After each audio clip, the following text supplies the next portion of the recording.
Upper Canada Village is a living history museum that takes you on a journey back to the 1860s, where you can experience life as it was in a rural Ontario village.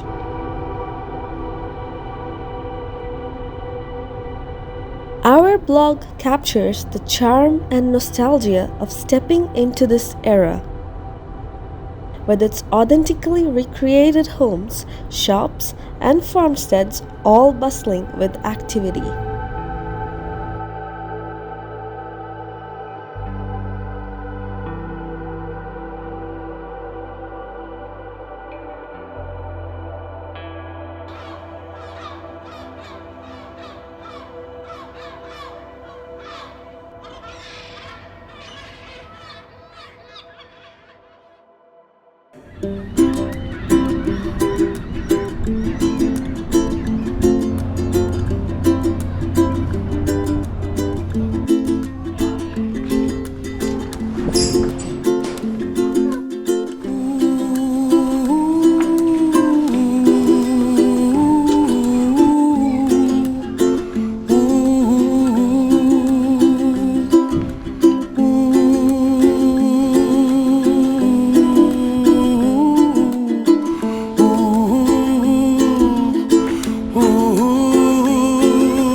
Dreams that you dream of once in a lullaby.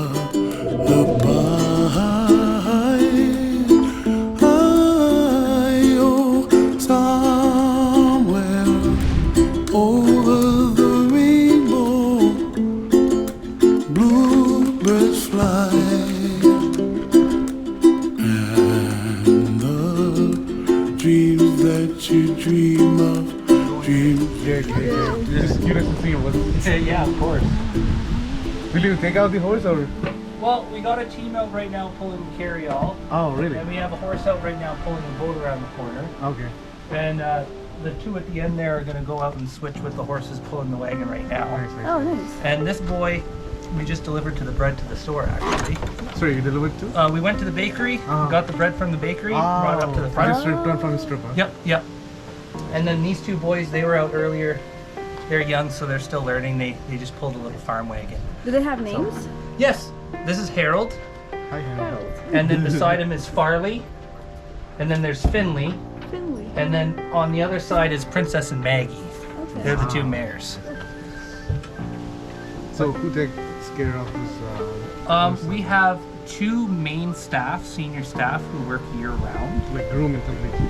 Everything, yeah. Like we come in every morning, we give them a bath before the park opens. We come in around 7 o'clock. Every morning? Every morning, yeah. And like they each horse has a different thing. Like some of them have medical issues you got to address. Some work harder than others, so they need more supplements. So we do like oats, minerals, salt, that kind of stuff. And yeah, it's kind of like we come in the morning. It's almost like doing a inspection on your car before you drive it. Yeah, it's kind of the same thing. You take the horse out, you're like, yeah, you're walking good, the hooves are good, and just kind of making sure the animal's okay for the day before you get going. But yeah, all the in the summertime, if you get a ticket for the park, all the horse rides, the boat ride, everything in the park is free. Can we do it now? Yeah, that line up there, they're waiting for a wagon ride. Yeah. So yeah, if you want to go on a wagon ride. Someday I wish upon a star, wake up where the clouds are far behind me,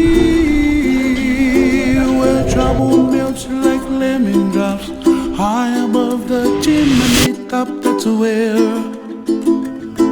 you find me, oh, somewhere over the rainbow, bluebirds fly, and the dream that you dare to, oh why can't I?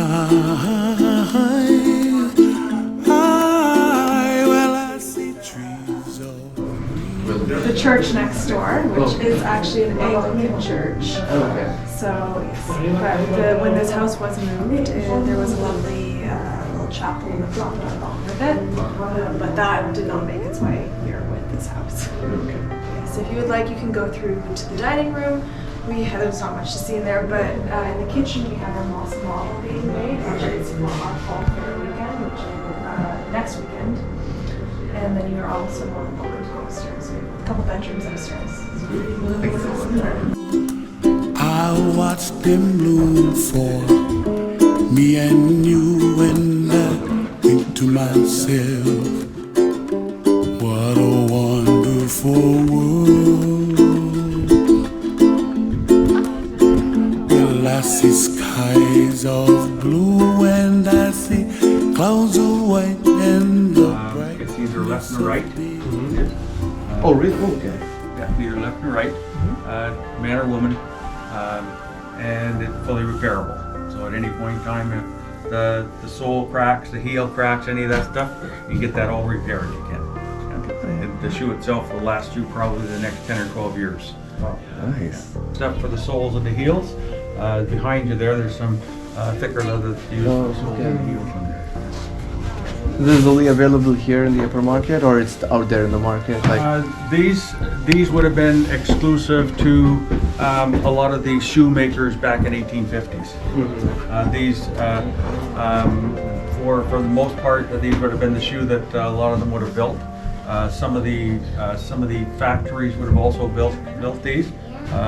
Probably a whole lot cheaper than the town shoemaker would.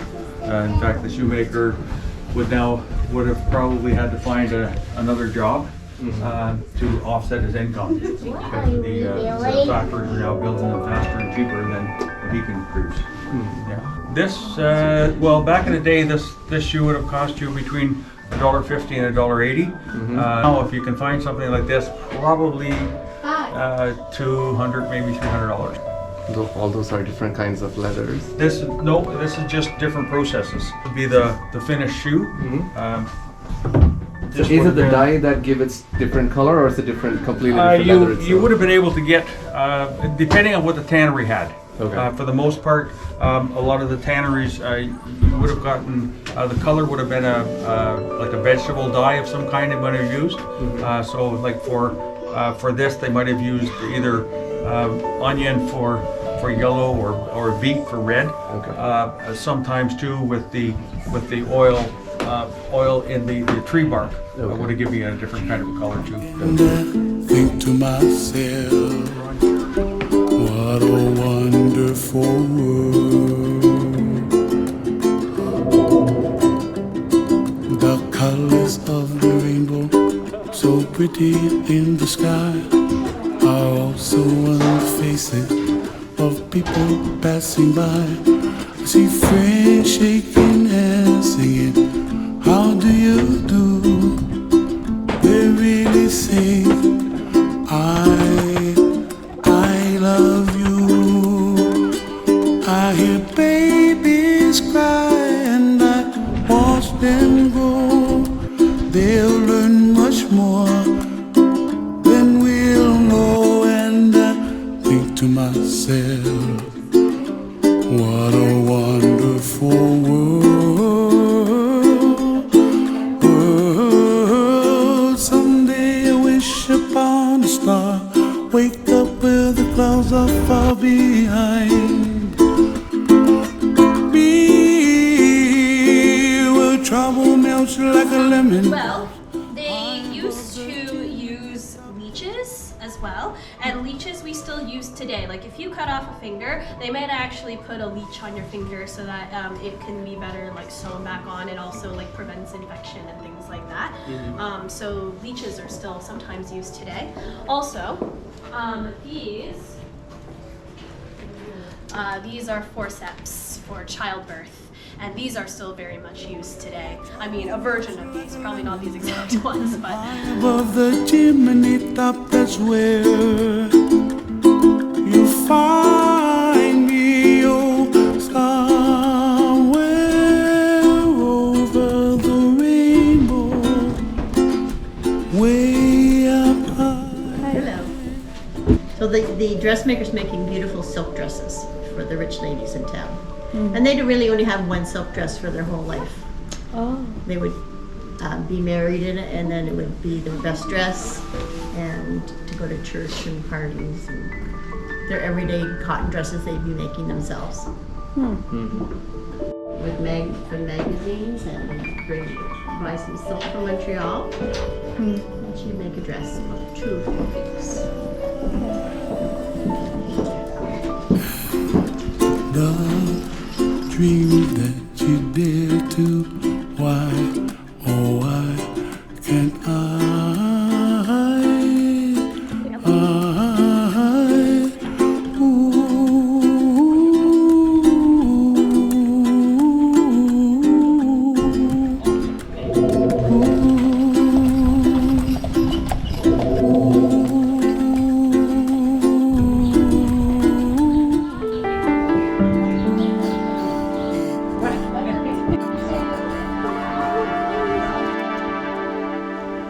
Yes, after it's cooled, we put it in the baskets that you see in the corner there, and then we send it out to the village store by horse and wagon. The flour that we use to bake our bread comes from our flour mill, Bellamy Mill. Right up the road, can't miss it, a big brick building across the pond.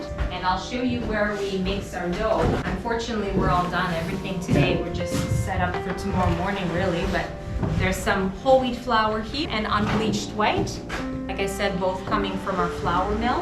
And in the morning we add water, yeast, which was commercially available. Came out on the market in 1860s, so we're in 1866 here, so we're in the clear historically. We add a bit of salt and a bit of sugar just to help with the rise.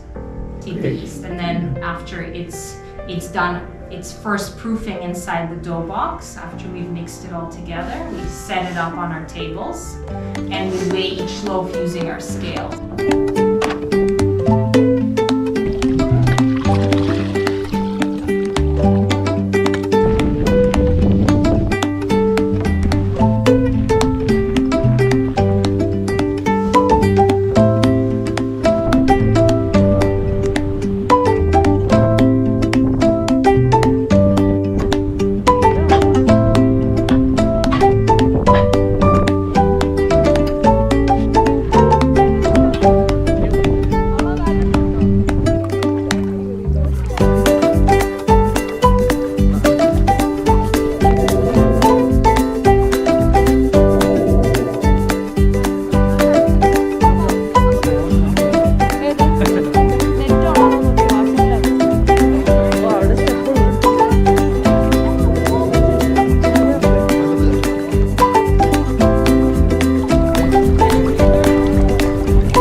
യോ guys, നമ്മളിന്നുള്ള ഒരു variety സ്ഥലത്താണ് guys.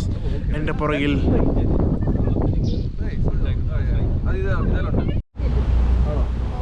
ഞാൻ ഇതിലൂടെ ഇവിടെ ഒരു കാട്ടിനകത്ത് പോയി ഞാൻ, എന്നിട്ട് പിന്നെ ഈ വഴിക്കട വരട്ടി ഇങ്ങനെ ഇങ്ങോട്ട് പോകുന്നു. ഇതിലൂടെ അങ്ങ് പോരായിരുന്നു. നടന്നോ?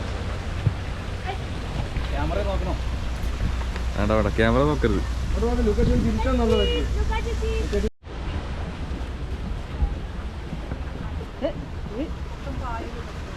അതിലിപ്പോ ഇത്രയും വർഷം കഴിയുമ്പോൾ നമ്മുടെ